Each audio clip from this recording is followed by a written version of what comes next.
los ritos están como más presentes y están más generalizados, digamos. En nuestras culturas, que ya habíamos dicho, debido a las grandes transformaciones que hemos tenido por el progreso científico, económico, industrial, ya los ritos de iniciación no fueron suficientes. Tuvo que inventarse, podríamos decir, una etapa de la vida humana, una nueva etapa. Sí. Perdón que lo corte, ¿usted tiene la cámara apagada? Porque no sale en la pantalla. Ah, sí, sí, sí. No me daba cuenta porque estoy mirando el texto. Ahí voy a aparecer. Ahí está. Ahí está. Y les voy a poner un... no, no, todavía el material no, sí. No, estamos repasando.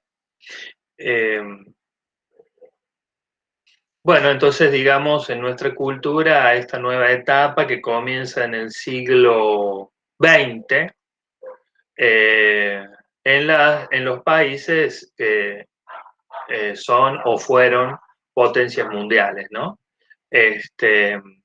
Y que aparece esta nueva etapa en un sector de jóvenes que tenían más o menos entre 14 y 18 años, y lo que podemos ver es que en el último tiempo o a medida que fueron pasando los años, esta etapa adolescente se fue ampliando en cantidad de años, tanto por su inicio más temprano como por su finalización cada vez más tardía. Que respecto a este fenómeno de alargamiento o ensanchamiento de la adolescencia, hay muchos autores que plantean distintas razones. Algunas de ellas tienen que ver con el inicio temprano de la adolescencia, porque habría como una estimulación social y cultural para que los niños entren lo más rápido posible a esta etapa. Algunos autores hablan de adultización de los niños. eh, en, este, en esta necesidad frenética de ser independientes y ser autónomos, que tienen sobre todo los adultos para con sus hijos. Y con respecto a la salida de la adolescencia, ¿no? Tiene que ver más que nada con situaciones o condiciones económicas y también con modelos de comportamiento social, ¿no? Porque antes los adolescentes soñaban con eh, proyectos de vida, podríamos decir, más tradicionales o conservadores, tener hijos, casarse, encontrar un trabajo, y en la actualidad los ideales sociales han ido cambiando y tienen que ver con ser soltero y tener posibilidades económicas más individualistas, proyectos más individualistas y no tomar compromisos, ¿no? Con otras personas, al menos compromisos profundos o a largo plazo. Eso es lo que... Y también los estilos de crianza, ¿no?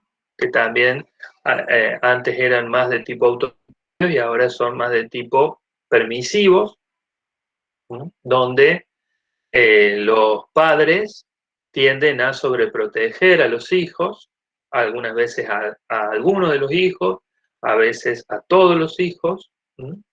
Y eso hace también que, porque en los jóvenes que no terminan la adolescencia y por ahí llegan a los 30, 30 y pico, lo que se ve es que no solamente son ellos los que no se quieren ir, sino que son también los padres los que no quieren que se vayan. Eh, a veces esto puede estar asociado a la negación o evitación de la crisis de los padres por la partida de los hijos ya adultos, ¿no? Que algunos llaman esa crisis la del nido vacío.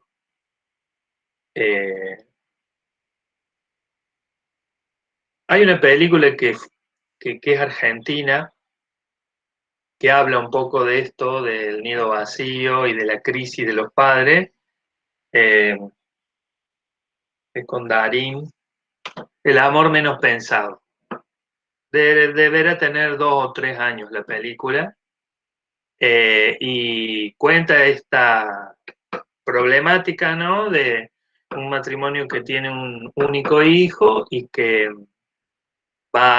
el hijo termina la secundaria y va a estudiar a España.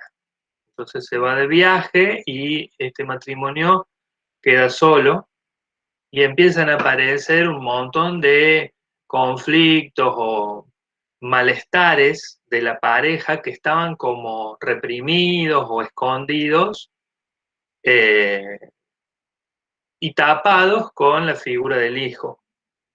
Y que en la medida en que el hijo no está, empiezan a aparecer a la superficie todos estos conflictos, estos malestares, y se genera una crisis importante en la pareja, una separación, pero digamos, no solamente la separación, sino todas las cosas que hacen ellos, ¿no? Como querer volver a reiniciar la adolescencia, querer volver a salir, a tener distintas parejas más jóvenes, competir entre ellos, con las parejas, bueno, distintas situaciones que marcan, ¿no? Que también se puede relacionar con la crisis de la mitad de la vida o la mediana edad, que vamos a ver en la próxima unidad, ¿no? Donde suelen aparecer este tipo de comportamientos. Por lo tanto, en resumen, como decía, no en todas las culturas existe adolescencia, solo en las culturas más complejas, como podríamos decir la nuestra. Eh, en las otras existen ritos de iniciación que son muy distintos y que van a depender del contexto, la situación geográfica, económica de esa sociedad o comunidad. Y no siempre existió la adolescencia, sino que se vino a dar a partir de algunas condiciones históricas que se fueron dando, o que fueron sucediendo. Bien, eso, digamos, después está lo de Margaret Mead, que un poco ella agrega esto, ¿no? En su investigación, ella estudia, ¿no? Por qué en las comunidades más chicas el pasaje de la infancia a la adultez es más fácil y por qué en nuestras culturas o sociedades más grandes y complejas se hace tan difícil, ¿no? Un poco esa es una tesis o hipótesis que ella toma para explicar por qué se hace necesaria la adolescencia, porque mientras más difícil sea ese pasaje de la infancia a la adultez, más necesidad habrá de que exista la adolescencia. Eh, Ella habla de que esa dificultad de pasar de la infancia a la adolescencia tiene que ver con el corte o la brecha que se da entre lo que es la vida y el estilo de vida infantil y lo que es el estilo de vida adulto, ¿no? Que es como que nada tienen que ver, y entonces ahí se produce la necesidad de una transición más lenta, como sería la adolescencia. Eh, entonces, dijimos, no en toda la cultura existe adolescencia, primero. Segundo, la adolescencia vino a ocurrir o a aparecer en el siglo XX. Tercero, en las culturas donde existe adolescencia, como en la nuestra, no todos los jóvenes tienen el derecho o el privilegio de vivir la adolescencia, porque hay ciertos sectores sociales donde, por falta de condiciones materiales y falta de condiciones familiares, se sigue dando el pasaje directo de la infancia a la adultez.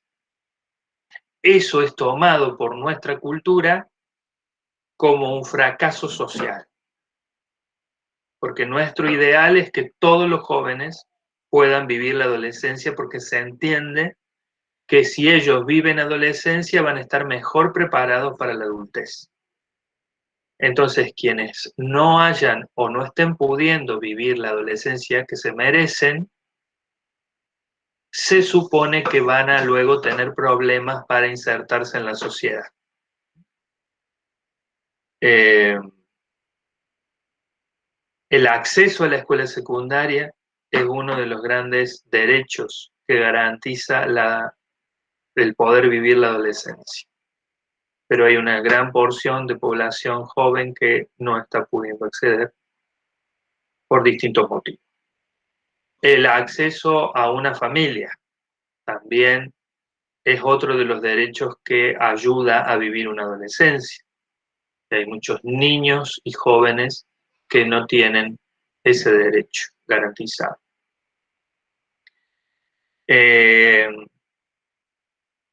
Esto sería todo lo que tiene que ver con lo social y cultural, que yo les decía de la primera parte de la unidad, que va más o menos en las primeras páginas, ¿no?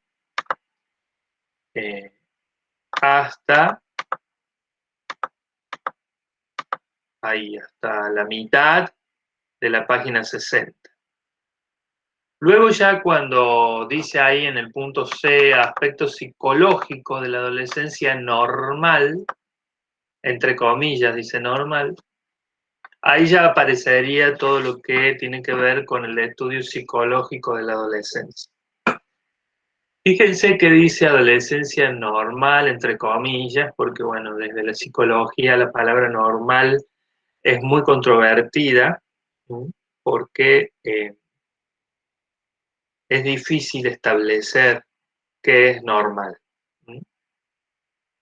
Dado que la psicología ha descubierto que hay poco y nada de normal en las personas, siempre y cuando hablemos de lo psicológico. Es decir, que desde lo psicológico somos más diferentes las personas que parecidas. Lo primero que vamos a decir en el estudio psicológico de la adolescencia es que pubertad y adolescencia no son términos equivalentes, no son sinónimos. La adolescencia es la etapa y la pubertad es un momento inicial de esa etapa. La pubertad es un fenómeno meramente físico del cuerpo del joven y la adolescencia es una etapa que implica un proceso biopsicosocial. Pero obviamente lo que da inicio a esta etapa es la pubertad, ¿no? Con sus cambios físicos. Luego, a partir de esos cambios físicos, vienen los cambios psicológicos y sociales. La primera etapa que ustedes ven ahí en pantalla, porque estamos viendo que la adolescencia es básicamente dividida por este autor Carabajal Corso, es básicamente dividida en 3 periodos: la adolescencia puberal, nuclear y juvenil. En la puberal, lo que más marcado está son los cambios físicos, es decir, la dimensión biológica de toda esta etapa, y que los cambios psicológicos que vamos a ver en el adolescente a través de su comportamiento van a estar muy relacionados a estos cambios físicos, serían como reacciones a estos cambios físicos. Y el duelo principal que el adolescente debe enfrentar, es decir, el proceso psicológico que debe hacer por lo que siente que pierde, es por el cuerpo. Ese cuerpo que ha cambiado, que deja de ser para ser de otra forma. Luego en la adolescencia nuclear, perdón, antes de seguir con el segundo periodo, les quería también aclarar que la adolescencia puberal suele estar marcada entre los 12 y los 15 años, más o menos. Luego, esta de las edades es muy discutible porque los autores no coinciden en unas edades similares, pero bueno, más o menos para tener una idea.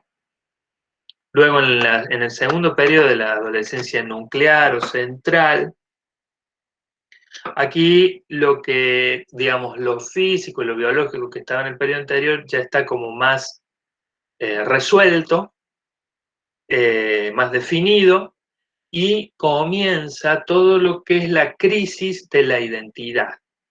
¿Mm? Las nuevas formas de pensamiento, que es un pensamiento más crítico, ¿mm? Un pensamiento más avanzado en cuanto a posibilidades de construir ideas, ¿no? Y aparecen emociones desconocidas. En cuanto a la crisis de identidad, aparece la famosa pregunta, ¿quién soy? ¿Qué quiero? ¿Mm? Y aparece entonces la necesidad de realizar elecciones de vida, de qué ser, de qué querer, con quién identificarse. En esta etapa es donde mayores riesgos tenemos de que los adolescentes se identifiquen con modelos negativos. Estamos hablando de la segunda etapa que va entre los 15 y los 18. Modelos negativos, ¿qué quiere decir? Bueno, personas o ideas o proyectos sociales negativos, como el delito, las adicciones, no sé, o distintas cosas que encima hoy circulan mucho más por las redes sociales, que plantean hábitos negativos para la persona o para su entorno. Eh, Así como también es frecuente que ocurra que los adolescentes se identifiquen con modelos positivos, porque es la etapa donde ellos sienten la necesidad de identificarse con proyectos de tipo ecológicos, de conservación del medio ambiente o de hábitos saludables como es el veganismo, el vegetarianismo, el cuidado de los animales, no me sale la palabra ahora, proteccionismo animal, y muchas de estas causas que son bastante actuales, ¿no? Y que prenden mucho en los adolescentes de esta etapa, ¿no? Porque están todo el tiempo tratando de ver a dónde se van a ubicar, con qué ideas se van a ubicar. Ustedes piensen que las ideas y los modelos que ellos van a tratar de seguir necesariamente tienen que ser distintos a lo que siguen los padres, porque ellos necesitan sentirse distintos, necesitan sentirse diferentes, ¿m? Porque eso les permite sentir que pueden ser independientes, porque si ellos piensan o siguen modelos que siguen sus padres, se sienten dependientes. El tema en esta búsqueda de modelos a seguir es el peligro que les decía, que por algún motivo elijan modelos negativos. Y generalmente la elección de modelos negativos está asociada con adolescentes que tienen falta de información o que tienen conflictos o malestares familiares. En muchos adolescentes que sienten emociones negativas hacia sus padres, existe lo que se llama la elección del modelo negativo a propósito. Es decir, que buscan con sus elecciones hacer sentir mal a los padres, a modo de venganza de algún tipo de resentimiento que ellos sienten. Yo siempre recuerdo una paciente que a los 15 años quedó embarazada y yo venía con toda la teoría de que el embarazo adolescente es por falta de información, por falta de contención familiar, y ella me lo dijo clarito, me lo dijo clarito.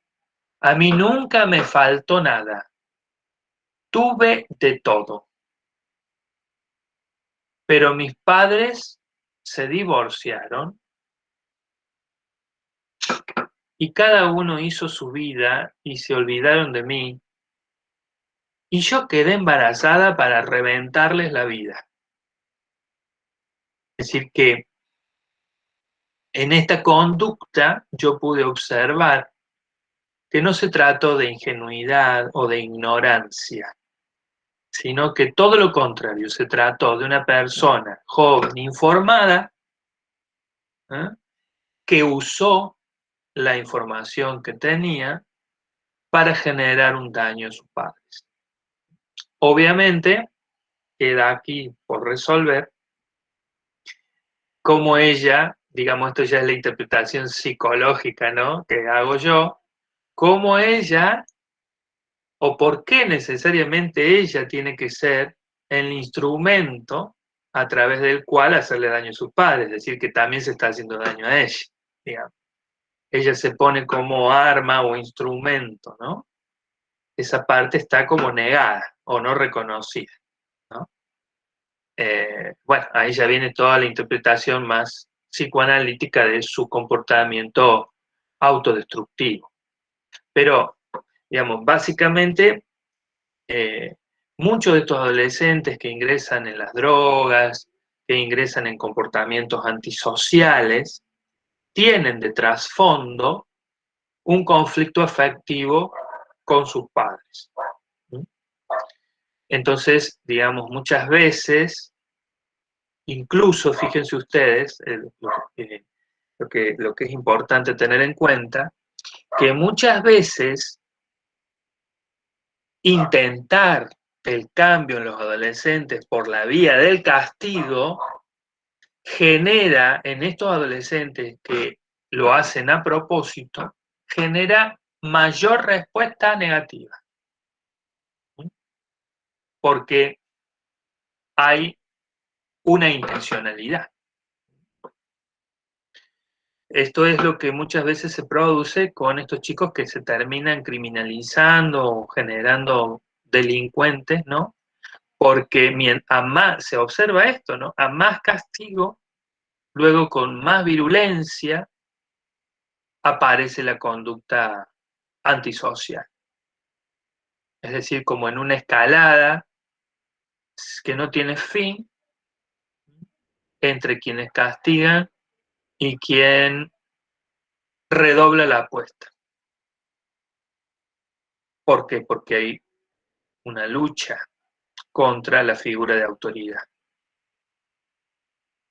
Bueno, obviamente con finales trágicos, ¿no? Con muertes o distintas situaciones que afectan también al adolescente.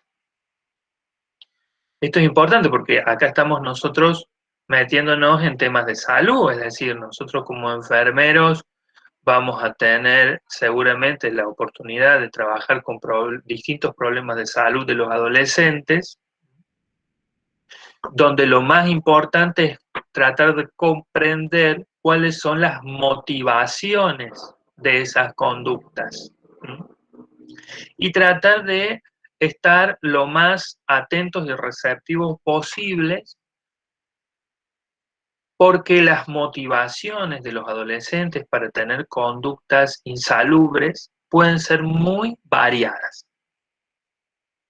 puede ser por falta de información, puede ser por ignorancia, puede ser por un correcto aprendizaje de modelos familiares, es decir, la mamá se empastilló toda la vida, la hija adolescente también lo hace para bajar de peso, para estar más linda, para tranquilizarse.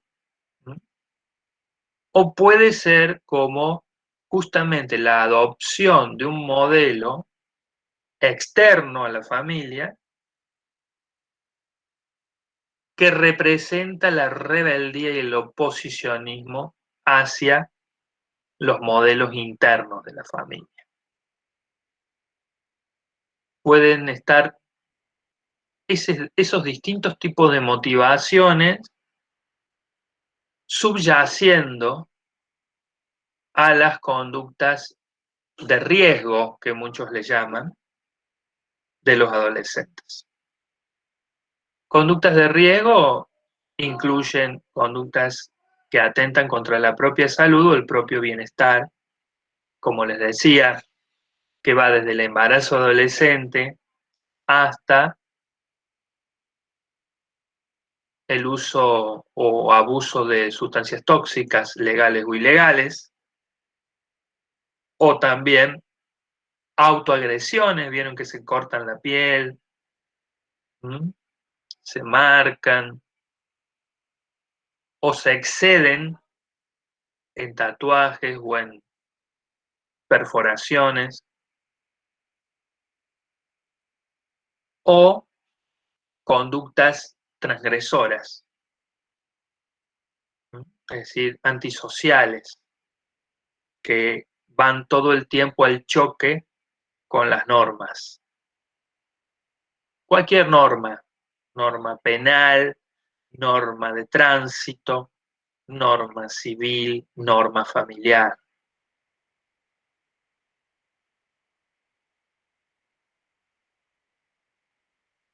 Por eso digamos que es una rama muy amplia, ¿no? Porque digamos, los adolescentes van a estar en el sistema de salud, van a estar en distintos lugares, ¿no? Pidiendo, digamos, en consultorios, en la guardia, en las emergencias, en la internación, en los quirófanos y en las terapias, digamos, van a estar en distintos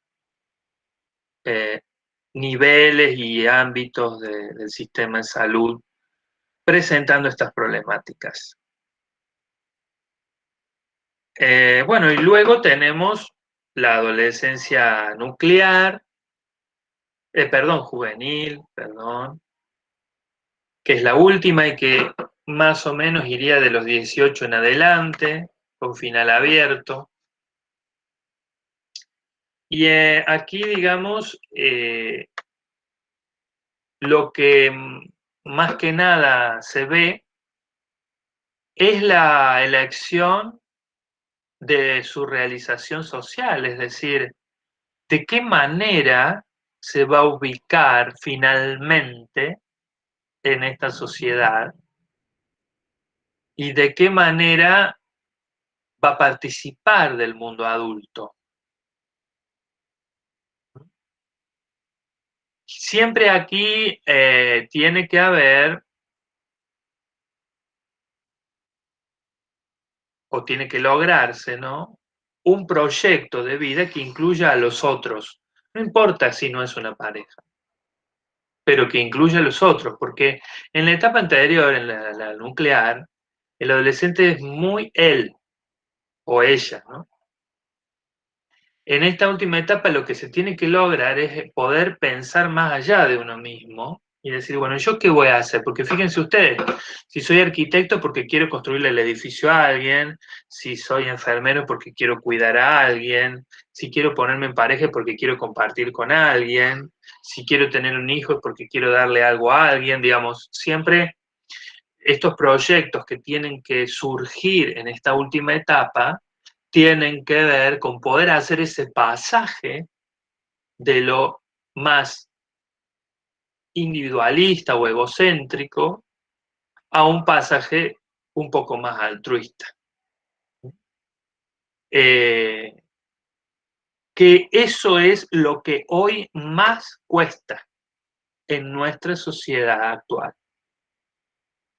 Porque el mensaje predominante que nos dan los medios de comunicación y que está instalado en las cabezas de todo el mundo es el bajón de tener hijos, el bajón de casarse, el bajón de trabajar, el bajón de pagar impuestos, el bajón de compromisos y obligaciones.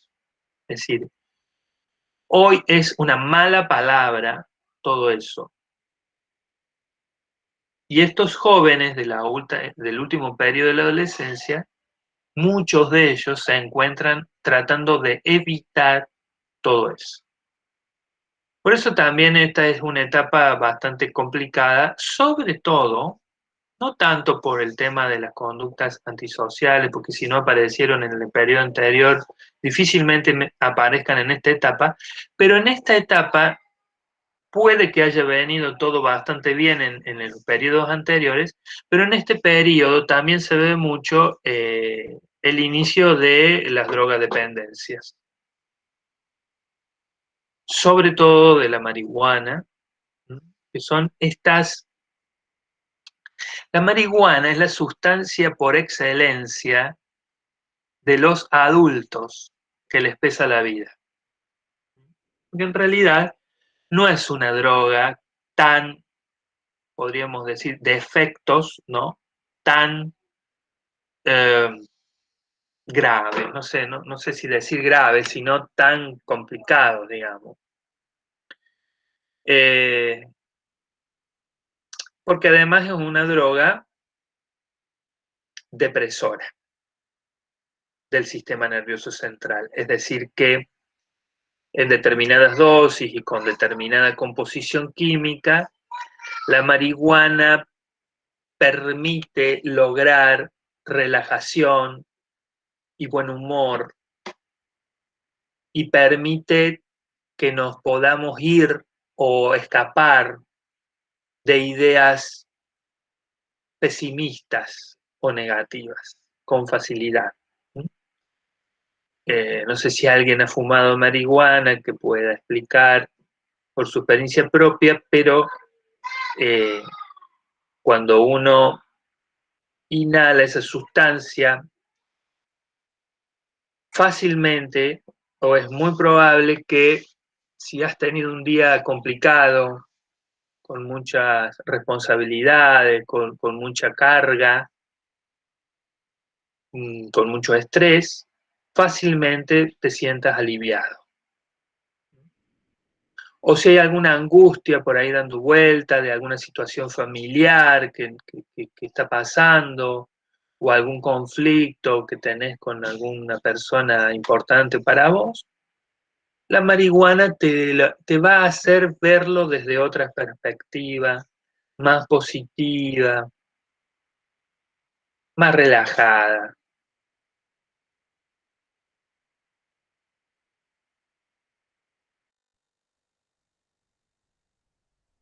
Reales, encuentran en la marihuana una salida de alivio a una vida que es bastante, que se siente bastante pesada, ¿no? Un matrimonio no deseado, un compañero o compañera que no se quiere, unos hijos que no se aguantan, un trabajo que se padece y distintas cosas que la marihuana va a venir a suavizar.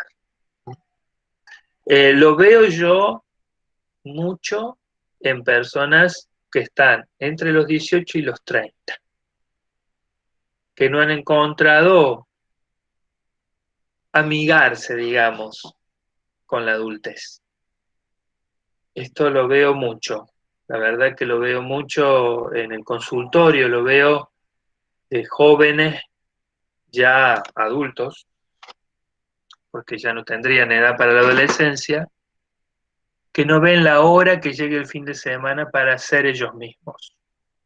Y viven de lunes a viernes enfrascados en un malestar que solo la marihuana les puede aliviar.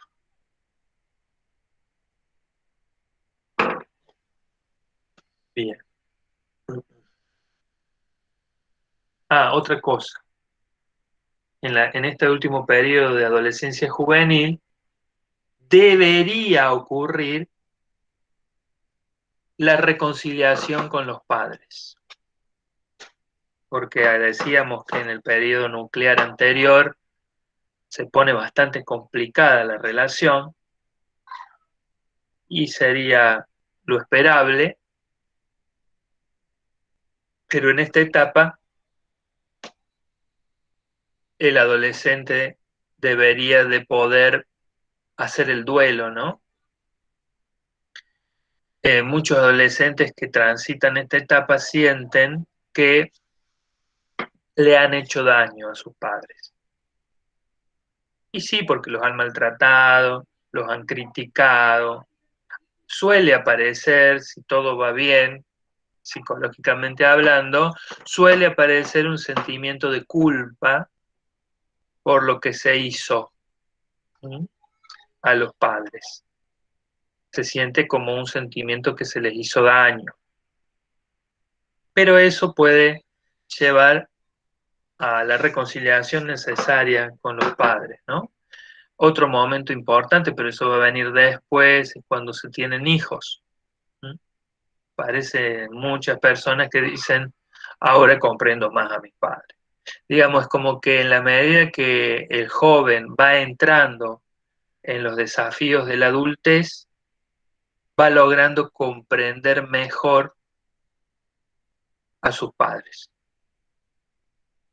Cuando tienen un trabajo, cuando tienen que autosustentarse, cuando tienen un hijo, cuando tienen una pareja, esas experiencias les ayuda a comprender. Mientras tanto, antes, digamos en la adolescencia, son bastante incomprensivos de los padres. Generalmente lo que siente un adolescente es que los padres siempre están equivocados, que hacen todo mal y que ellos van a poder hacerlo mejor. Porque hay un sentimiento de omnipotencia, ¿no? Ellos creen que ellos sí van a poder.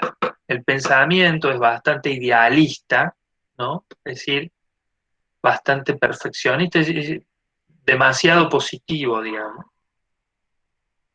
Eso por un lado los lleva a querer hacer un montón de cosas que está bueno y a querer meterse en estas causas, como les decía, yo no voy a comer carne como mis padres, yo voy a cuidar a los animales como mis padres, como no lo hicieron mis padres, o voy a hacer un montón de cosas que no hicieron mis padres, o voy a, no sé, cuando tenga hijos, voy a hacer todo esto que mis padres hicieron mal, lo voy a revertir, digamos, aparecen esos pensamientos ideales, ¿no? De que ellos van a poder con todo, pero a la vez eso también es un factor de riesgo porque los lleva a decir, bueno, yo puedo andar en una moto a 160 kilómetros por hora sin que me pase nada, digamos. El pensamiento omnipotente también está relacionado a un factor de riesgo de las conductas de riesgo. Porque cuando uno siente que tenés todo bajo control, también hay peligro. Eh, La idea es que el adolescente vaya transitando cada uno de estos periodos, de estos 3 periodos, pero puede ocurrir que queden estancados en alguno de ellos. Por ejemplo, a ver, no digo todo yo, a ver, ¿cuál sería un adolescente, no, perdón, un adulto que ha quedado estancado en la adolescencia puberal? ¿Qué haría o qué pensaría? Tiren así, no tengan miedo. Un ejemplo de un adulto que quedó estancado en la adolescencia puberal.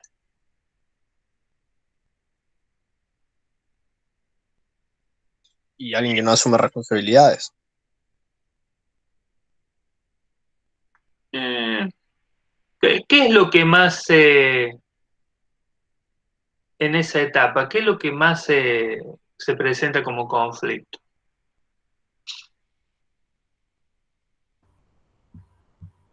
La sexualidad. Sí. El cuerpo, la sexualidad. Ujú. Me parece que va más por ahí. Claro, o sea, digamos, un conflicto puede ser que no acepte su cuerpo, digamos. Tal cual. Te puedo O también mencionar. dijo la Sí. sexualidad, ¿Cómo se corta un poquito, Sergio? ¿Cómo? que no admita su sexualidad. Sí, un conflicto con, con su sexualidad. Mira, les nombro dos ejemplos de pacientes que he tenido o que tengo. Número uno, 32 años, virgen, sufrimiento, un varón, ¿no? Sufrimiento, trae a consulta el sufrimiento por no haber logrado tener, le gustan mucho las mujeres y nunca logró un contacto sexual con ninguna, porque aparece una fobia a el contacto sexual con las mujeres. Evidentemente que hay un conflicto ahí en ese periodo que hay que tratar de descubrir, pero ya la teoría a mí me plantea hacia dónde tengo que buscar. No me da la respuesta, pero me tira un norte. Otro, otro caso, mujer de 29 años que se ha hecho 18 cirugías y sigue inconforme con su cuerpo. Nunca fue a una pileta a un río porque nunca mostró piel, más allá de lo que se puede mostrar con una manga corta o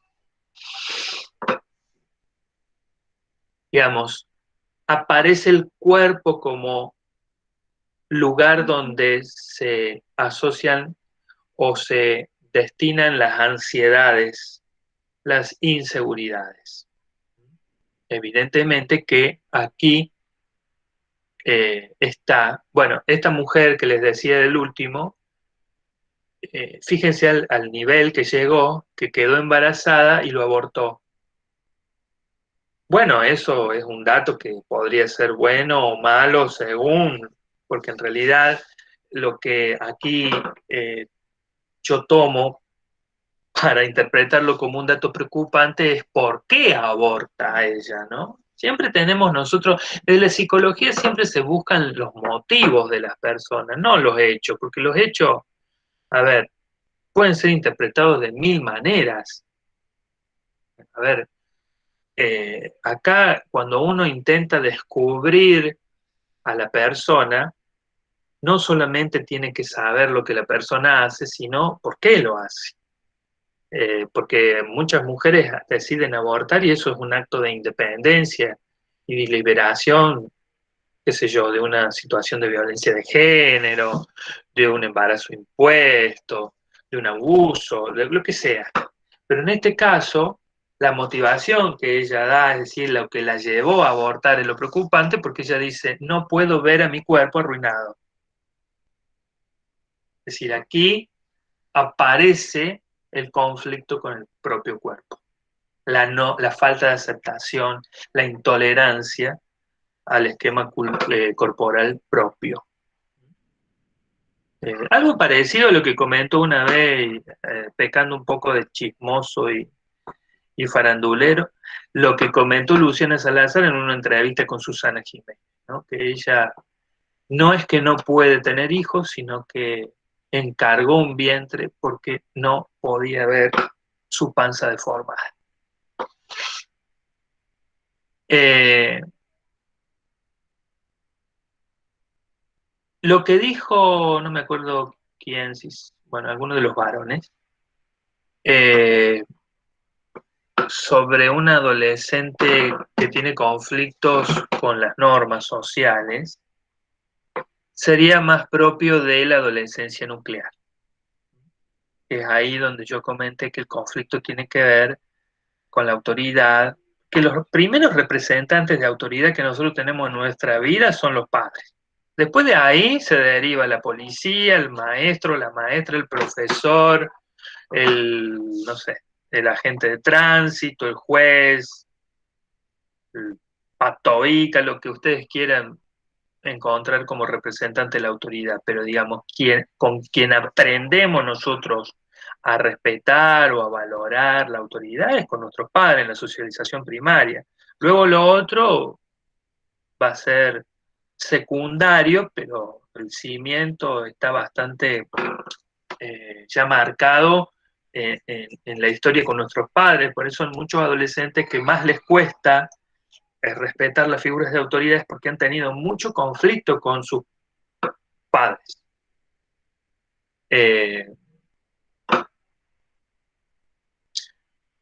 Padres decepcionantes, padres que dan vergüenza ajena, hay un montón, les digo, padres infantiles, inmaduros y que generan en los hijos un desprecio por el adulto y por su autoridad. Muchos ahí con las hijas adolescentes que compiten, que quieren parecerse a sus hijas. Tal cual, tal cual. Exactamente. Y en muchos casos las adolescentes sienten vergüenza de esas madres. Por favor, si vas al boliche, que no sea el mismo que voy yo, porque me muero si te veo ahí dando espectáculo, ¿no?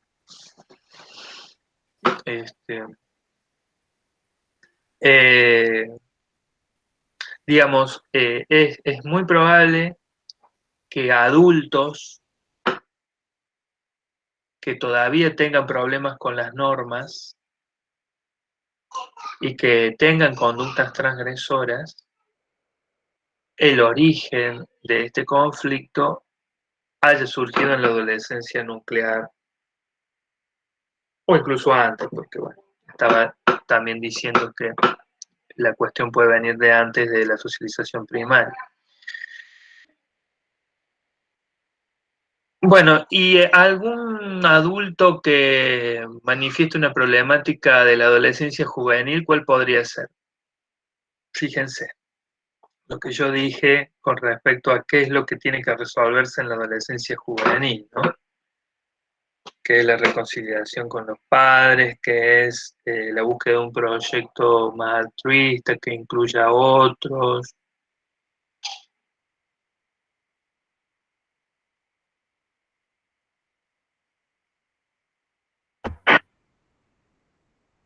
Autosustentarse.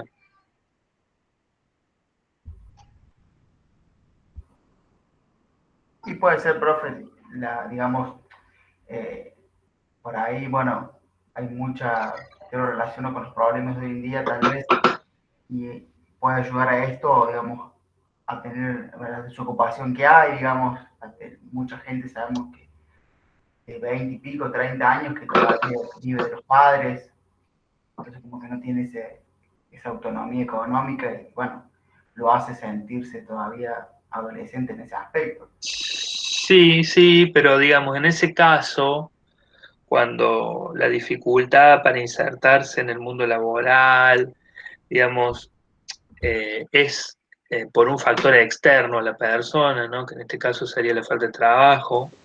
Claro, en este caso lo que él quisiera decir es la negación a querer irse de su casa o la negación de querer construirse como persona en Exacto. cuanto a lo profesional. O sea, estaba bien el ejemplo que dio Gaspar, pero es ante la negación. Exacto, porque ponen mil excusas, siempre tienen un problema. Uno puede ver que se hacen echar. Sí, hay algunos que son tan honestos que devuelven hasta los trabajos. Sí, sí, sí. No, no, nada les cae bien, todo tiene un defecto.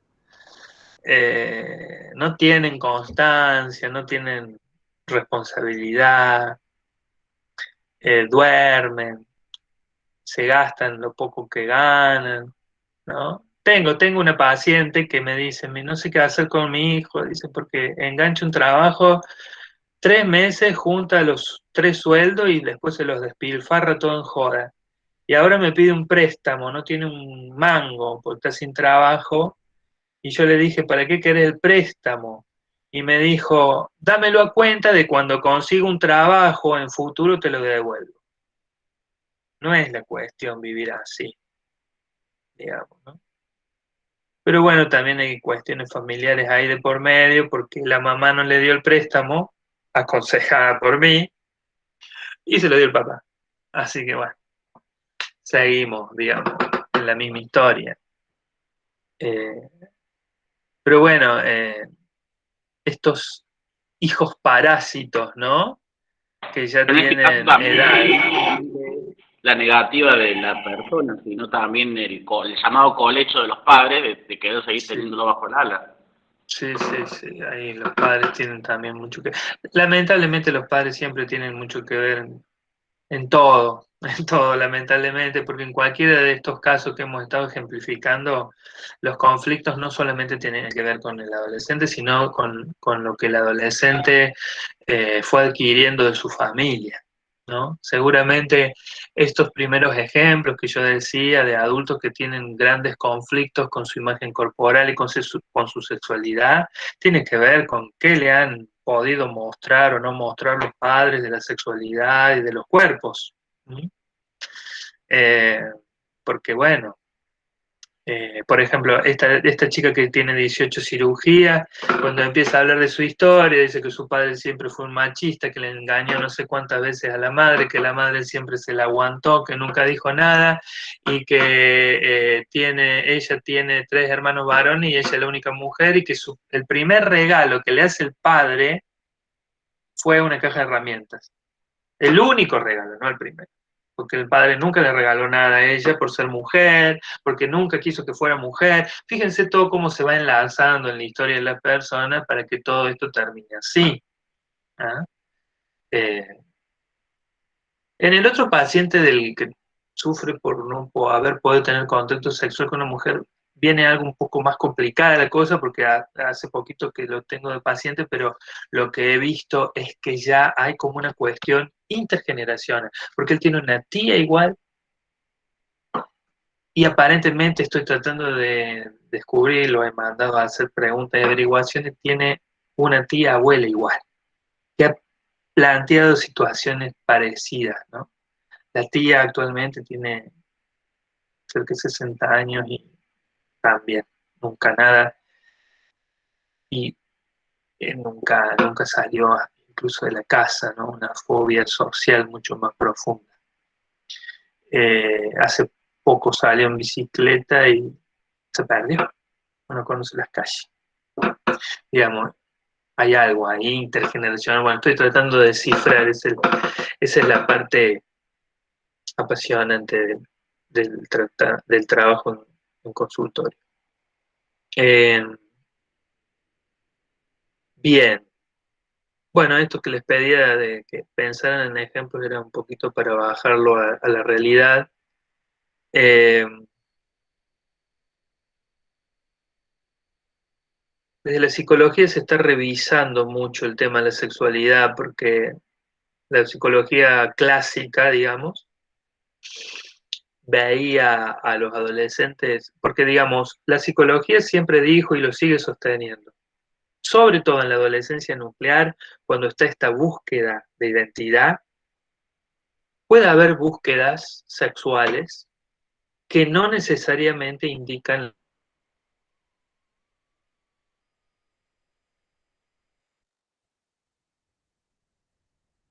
nuclear, aparezcan experimentaciones homosexuales o de algún otro tipo de sexualidad. Hay muchas formas de sexualidad.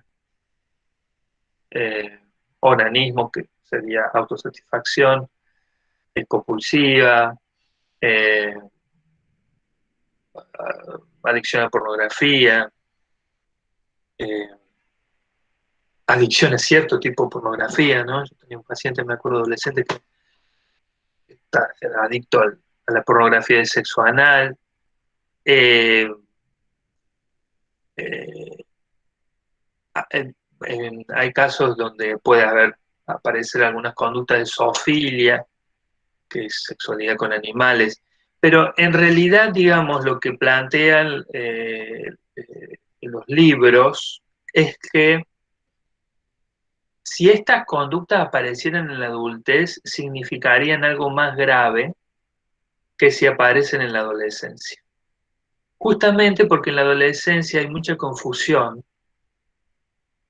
y mucho sentimiento de falta de identidad. Entonces, en esta necesidad de experimentar, de buscar, pueden aparecer esas confusiones que no necesariamente van a ser luego lo que va a definir la sexualidad de la persona.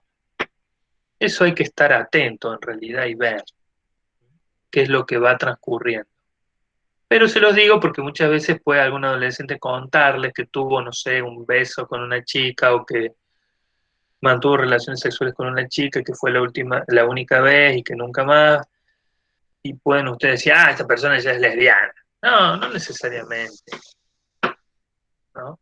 Puede ser un caso de experimentación, incluso los varones también, o algún varón que diga, no sé, en el vestuario sentí atracción por mirar a mis compañeros desnudos, pero eso no necesariamente es homosexualidad o gay.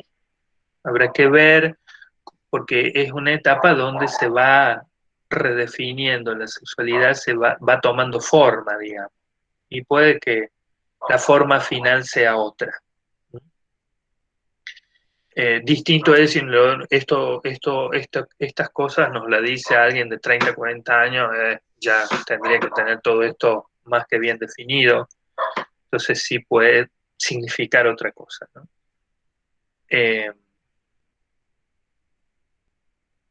La cuestión de la sexualidad también es bastante complicada porque los padres todavía siguen bastante poco preparados para trabajarlo con los hijos y menos con los adolescentes, porque si estamos intentando abrir el tema de la sexualidad en las familias, se está empezando por los padres con sus niños. Los padres con sus hijos adolescentes todavía es re tabú, está como se corren a 10 kilómetros de distancia los padres de adolescentes cuando se les intenta hacer pensar, ¿no?, de lo importante que es hablar de esto con sus hijos. Sienten como que todo se va a eh, desarmar y todo va a ser un caos si hablan de eso con los hijos adolescentes. Eh,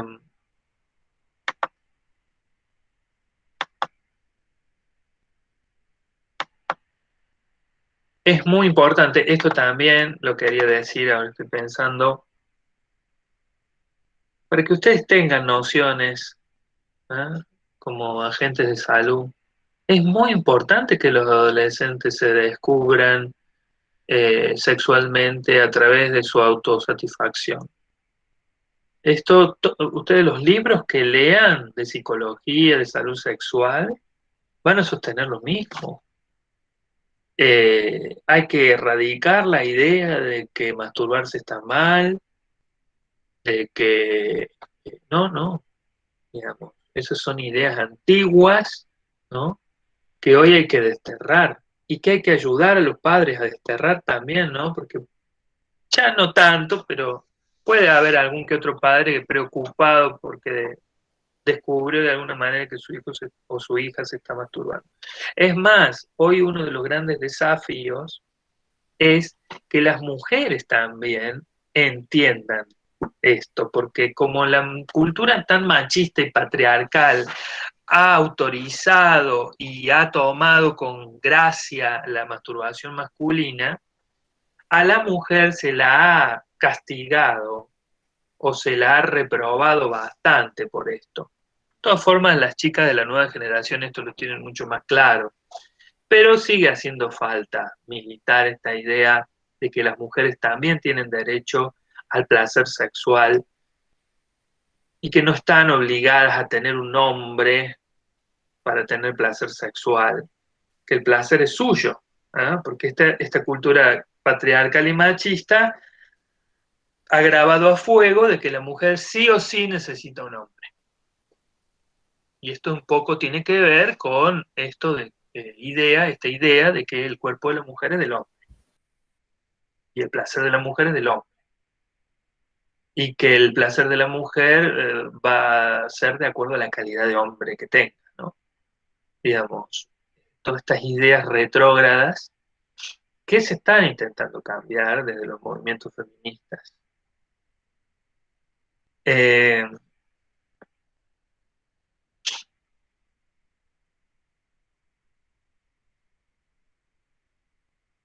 Bueno, acá en este título que dice la latencia sexual, ¿no? Debajo del cuadrito, retoma un poquito antes. Ustedes se acuerdan que en la unidad anterior vimos las etapas psicosexuales de la niñez que definió Freud, y él decía que estaba la etapa oral, anal, fálica y la última latencia. Eso, la latencia estaría dentro de la infancia, acá lo toma, ¿no es cierto?, de nuevo, para recordar que el adolescente viene de ahí, viene de una calma sexual. Calma sexual quiere decir que el niño normal, entre comillas, se desinteresa de lo sexual entre los 6 y los 10 o 12 años. Y reaparece, digo reaparece porque antes de la latencia también, en la etapa fálica, el niño estuvo bastante entusiasmado con lo sexual y reaparece en esta etapa. Eh,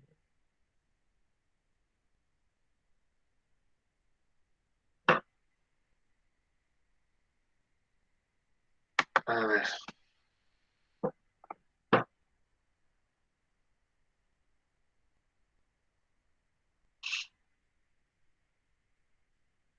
Bueno, a ver qué más podemos decir de esto, porque tampoco es cuestión de leerlo todo. Sí, marca algunas diferencias, pero básicamente eso.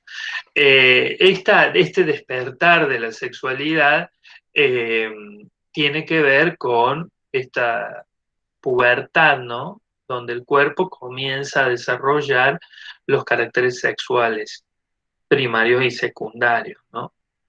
El adolescente puber comienza a explorar su cuerpo, ojalá lo haga, a reconocer sus cambios y transformaciones, a manipular sus órganos genitales, a,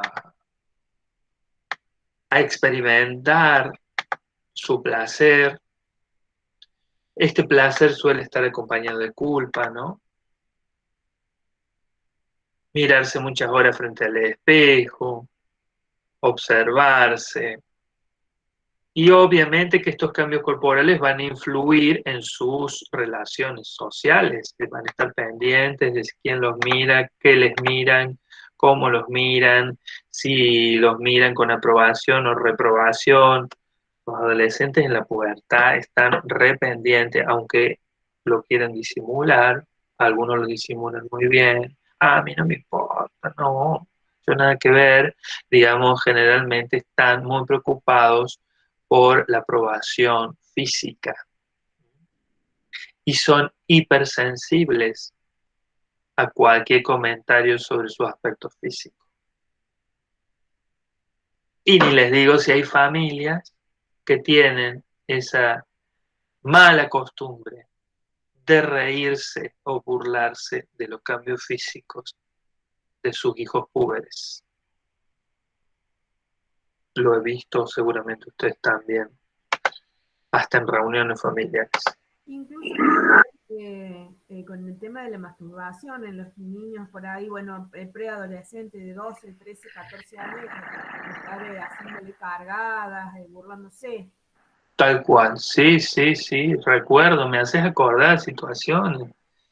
Digamos, ir de visita a una familia y que diga, no, está haciendo tal cosa, qué sé yo, capaz que no lo estaba haciendo, pero digamos, esa ridiculización, ¿no? Digamos, el adolescente es totalmente sensible a esas cosas, ¿no? Y bueno, padres que por ahí no son muy empáticos, que digamos.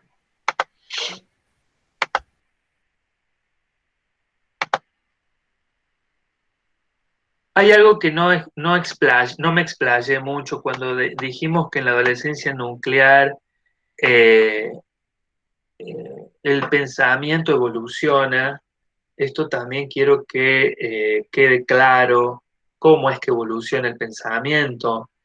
Aparece lo que en pedagogía se llama pensamiento formal, ¿no? En la infancia tenemos, en la primera infancia, el pensamiento mágico, creo que ya lo debo haber nombrado cuando expliqué esos temas, y en la niñez, es decir, de los 6 a los 12, está el pensamiento concreto. Y aquí, en la adolescencia, aparece el pensamiento formal, que es el pensamiento que ya en la adultez no aparece ningún nuevo pensamiento, digamos. Es el pensamiento formal que aparece en la adolescencia, es el tipo de pensamiento más evolucionado del ser humano, porque tiene una potencialidad de abstracción superior. Este pensamiento nos permite crear realidades hipotéticas, ¿no? Algunos le llaman el pensamiento científico, otros le llaman el pensamiento lógico. ¿Sí? Es el pensamiento donde nosotros podemos construir mundos totalmente realistas y coherentes, aunque nunca hayamos visto nada de eso ni lo hemos creado. Es decir, es el pensamiento que nos permite entender eh, cómo es que el hombre llegó a la luna, el que nos permite entender por qué las materias sólidas están construidas de átomos en movimiento. Bueno, es el que nos permite entender teorías complejas. Vuelvo a repetir, como ya lo dije varias veces antes, no todos los jóvenes llegan a este nivel de pensamiento. Si todos los jóvenes tuvieran la posibilidad de transcurrir y vivir la adolescencia, acceder a la contención de una familia y acceder a la escuela secundaria, lograrían llegar fácilmente a este nivel de pensamiento.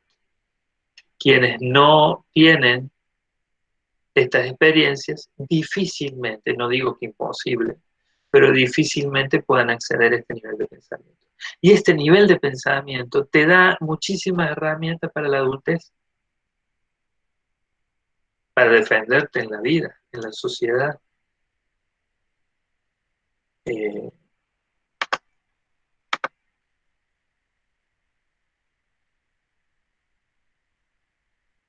Este pensamiento formal es lo que le permite al adolescente cuestionarlo todo. Y nosotros nos damos cuenta que cuando ellos cuestionan, no cuestionan por cuestionar. No es un niño que dice, no, eso no es así, ¿por qué no es así? Porque digo yo, digamos, sin argumentos. Los adolescentes con pensamiento formal tienen mucho argumento y defienden muy bien sus ideas porque tienen la capacidad de armarlas. En muchos casos tienen razón y en muchos casos ponen en jaque a los padres, los dejan, los mandan al frente mal, porque los padres no se las saben a todas. Y en muchos casos los adolescentes realmente muestran que el padre está equivocado. Obviamente lo hacen con una intención de restarles autoridad, pero en muchos casos lo hacen y lo hacen bien, porque realmente que el padre está equivocado, qué sé yo. Hay muchos padres que sostienen ideas o hábitos o conductas, ¿no? Que son bastante negativas, que los adolescentes discuten y con ideas, ¿no? Que logran realmente explicar y demostrar que es así, que está mal. Van a descubrir las contradicciones de sus figuras de autoridad. Esto lo va a diferenciar, como dice acá, de la sumisión que caracteriza al niño, ¿no? Y padres acostumbrados a que sus hijos confíen en todo lo que uno dice, ¿no?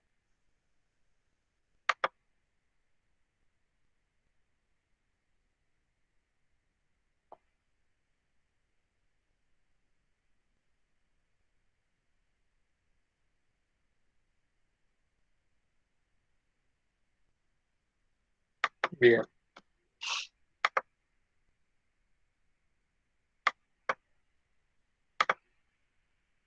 Acá pasamos al título el cambio de su rol, que tiene que ver con asumir estas nuevas responsabilidades. Ya esa dependencia infantil no está, tampoco son totalmente independientes, pero hay un nivel mayor de independencia que a muchos padres les cuesta aceptar. Muchos padres insisten en que los adolescentes sigan siendo dependientes como cuando eran niños. Y eso incrementa el conflicto. Y muchos padres, como decía Andrea, intentan directamente borrar la dependencia y ya los ven como iguales. Eso puede aliviar el conflicto, puede que yo me lleve mejor con mis hijos, pero las conductas de supervisión de nuestros hijos no están, creyendo que ya son adultos, ¿no? Con la cantidad de riesgos que yo les decía que se corre en esta etapa.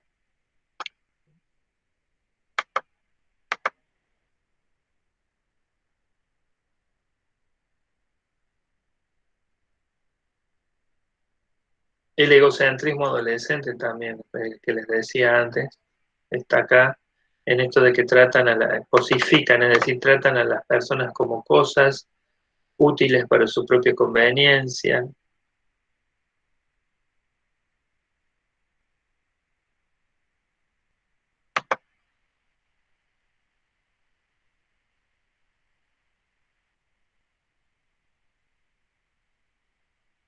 Evidentemente que al final de la adolescencia el joven tiene que haber modificado su personalidad infantil, haber encontrado qué quiere, quién es, y eso obviamente tiene que estar bien diferenciado de sus padres. Porque hay casos donde podemos encontrar a jóvenes de 25 o 30 años que te explican claramente lo que piensan, lo que quieren y lo que son. Pero estamos viendo o escuchando un calco de la mamá, el papá o ambos. No sé si les ha pasado o han prestado atención, pero hay jóvenes adultos muy seguros, pero ¿seguros de qué? Porque, digamos, han hecho como una copia textual de la mentalidad de sus padres. Eso no es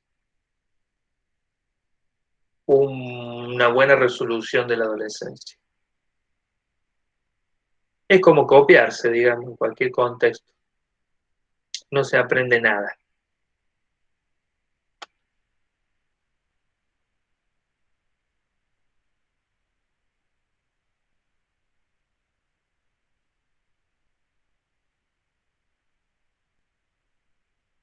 Bueno, por último, la grupalidad en el adolescente hay que verla desde su parte positiva y también desde su parte negativa, digamos. Así como es tan importante que el adolescente o los adolescentes formen parte de grupos, porque eso les va a permitir adquirir un montón de herramientas que les va a servir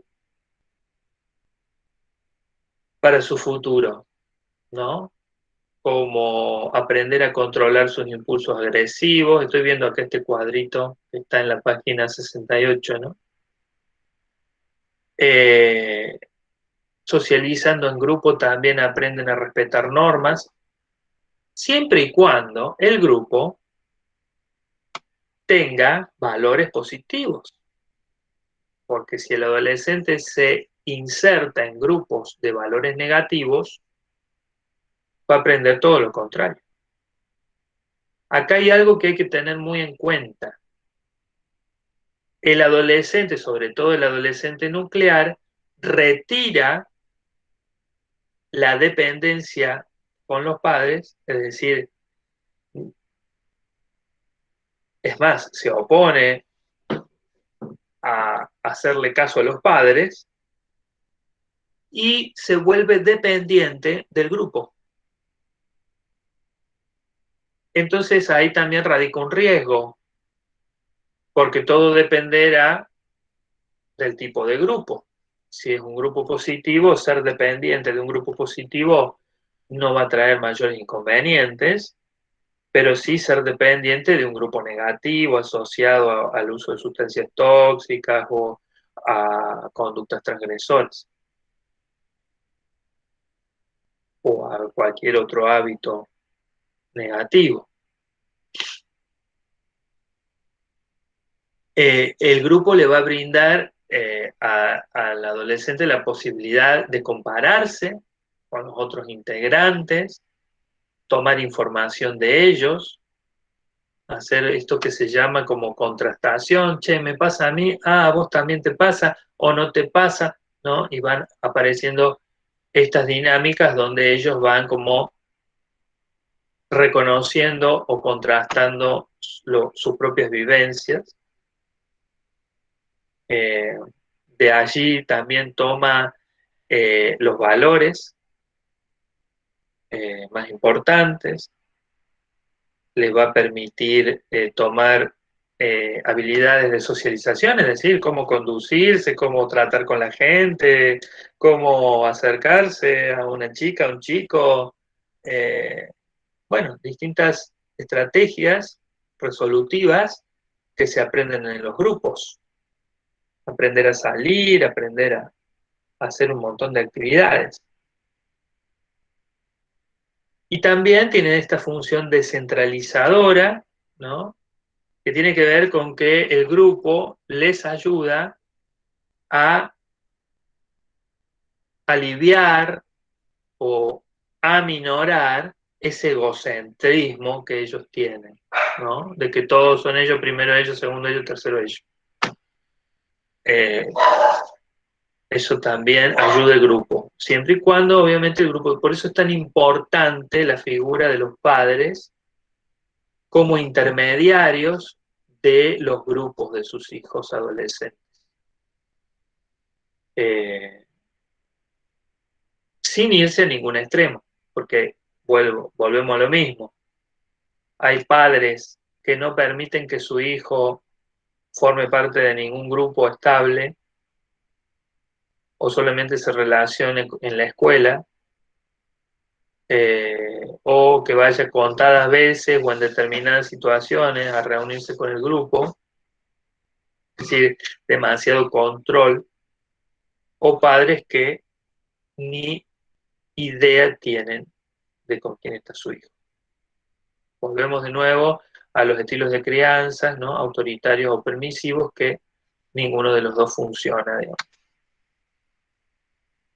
Lamentablemente, en la crianza de los niños y los adolescentes, los adultos tienen que ponerse a laburar. Digo, ¿qué quiero decir con laburar? Ocuparse, tomarse el tiempo y el trabajo de ver qué hacen, a dónde están, con quién van, con quién vienen, quién es este, quién es aquel, por qué hicieron tal cosa, porque eso lleva tiempo, lleva esfuerzo, y muchos adultos no están dispuestos, no sé, a que creen que es más fácil, ¿no? Tener hijos. No, tenerlo es fácil, el tema es criarlos. Ese es el tema.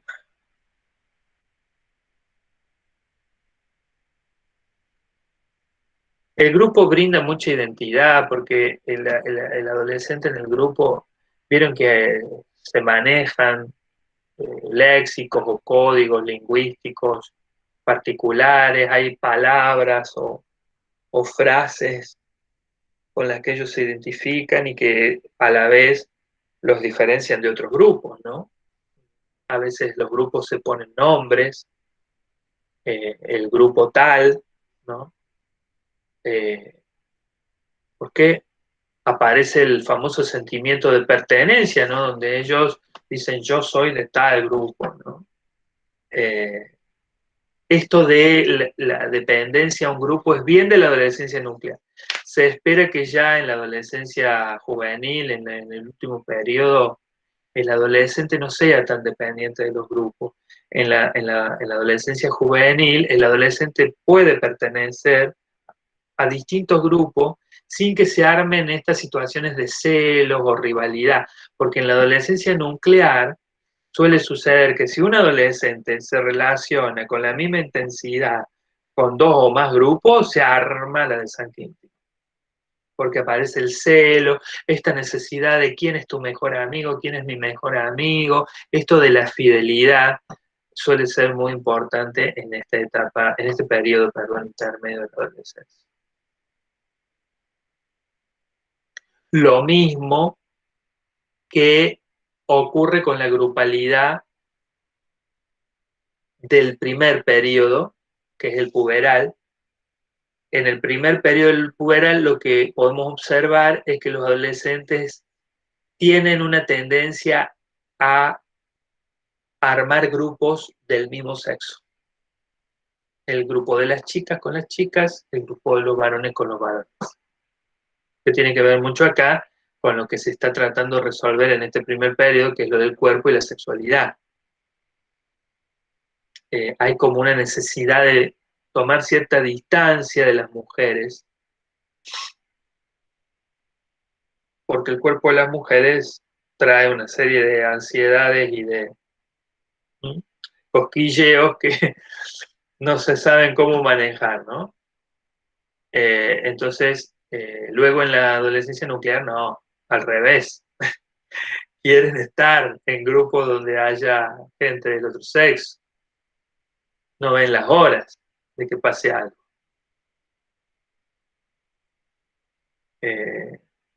Lo sexual está muy a flor de piel en ese segundo periodo nuclear. Se supone que en el tercer periodo juvenil eso ya tiene que estar más tranquilizado, ¿no? Poder ser amigo de una mujer sería más posible en la adolescencia juvenil. Bueno, ¿alguna duda, inquietud que tengan? ¿Hay algo que no habrán entendido? O sea, muy bien. Bueno.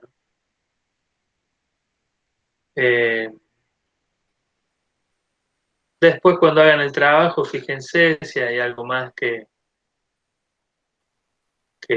quieran preguntar o revisar. De todas formas, después cuando ustedes terminan el trabajo y yo los leo a todos, veo ahí si hay algo para repasar. Por ahora, creo que podríamos ir finalizando esta unidad. Quedan 2 unidades más. Queda la de adultez y la de adultez mayor. Bueno, nos vemos el jueves que viene. El martes es su día, así que bueno, que lo pasen lindo. Feliz día del estudiante. Gracias, profe. Nos vemos. Gracias, profe. Vale. Nos estamos viendo. Que anden bien.